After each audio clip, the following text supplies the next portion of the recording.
Breaking news పొరుగు దేశం నేపాల్లో పరిస్థితులు అదుపు తప్పాయి. ప్రభుత్వం సామాజిక మాధ్యమాలపై విధించిన నిషేధానికి వ్యతిరేకంగా యువత చేపట్టిన నిరసనలు హింసాత్మకంగా మారాయి. ఈ ఆందోళనల మధ్య మంగళవారం జరిగిన ఒక దారుణ ఘటనలో నేపాల్ మాజీ ప్రధానమంత్రి జులానాథ్ ఖనాల్ భార్య రాజ్యలక్ష్మి చిత్రకార్ సజీవ దహనమయ్యారు. రాజధాని ఖాట్మాండులోని డల్లు ప్రాంతంలో ఉన్న జులానాథ్ ఖనాల్ నివాసాన్ని ఆందోళనకారులు చుట్టుముట్టారు.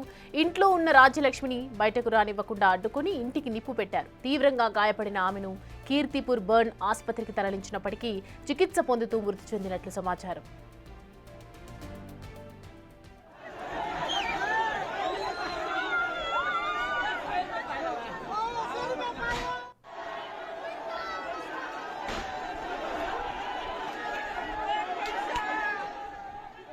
మరోవైపు దేశవ్యాప్తంగా పెల్లుబికిన నిరసనల సెగ ప్రధానమంత్రి కేపీ శర్మ ఓలీ ప్రభుత్వాన్ని తాకింది.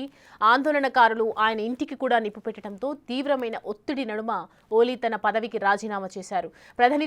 ప్రధానితో పాటు దేశ అధ్యక్షుడు రామ్చంద్ర పౌడెల్ కూడా రాజీనామా చేయడంతో దేశం అనిశ్చితిలో పడింది. సామాజిక మాధ్యమాలపై నిషేధంతో మొదలైన ఈ నిరసనలు ప్రభుత్వ వ్యతిరేకతగా, అవినీతి ఆరోపణలుగా మారి దేశాన్ని అల్లకల్లోలం చేశాయి.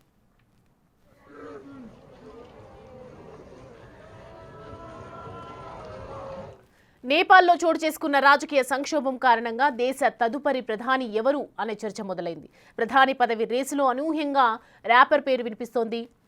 ఖాట్మాండు మేయర్, ప్రముఖ ర్యాప్ గాయకుడు అయిన బాలేంద్ర షా పేరు నేపాల్ ప్రధాని రేసులో ప్రముఖంగా వినిపిస్తుండటం చర్చనీయాంశంగా మారింది. సోషల్ మీడియాలో యువత నుంచి ఆయనకు విపరీతమైన మద్దతు లభిస్తోంది. శాంతియుతంగా ఉండాలంటూ ఆయన చేసిన విజ్ఞప్తికి బాలెన్ అన్నయ్యే మా నాయకుడు అంటూ యువత స్పందించింది. ఇక తదుపరి ప్రధాని రేసులో మరికొందరి పేర్లు కూడా వినిపిస్తున్నప్పటికీ అధిక అవకాశాలు మాత్రం బాలేంద్ర షాకే ఉన్నట్లు ప్రచారం జరుగుతోంది.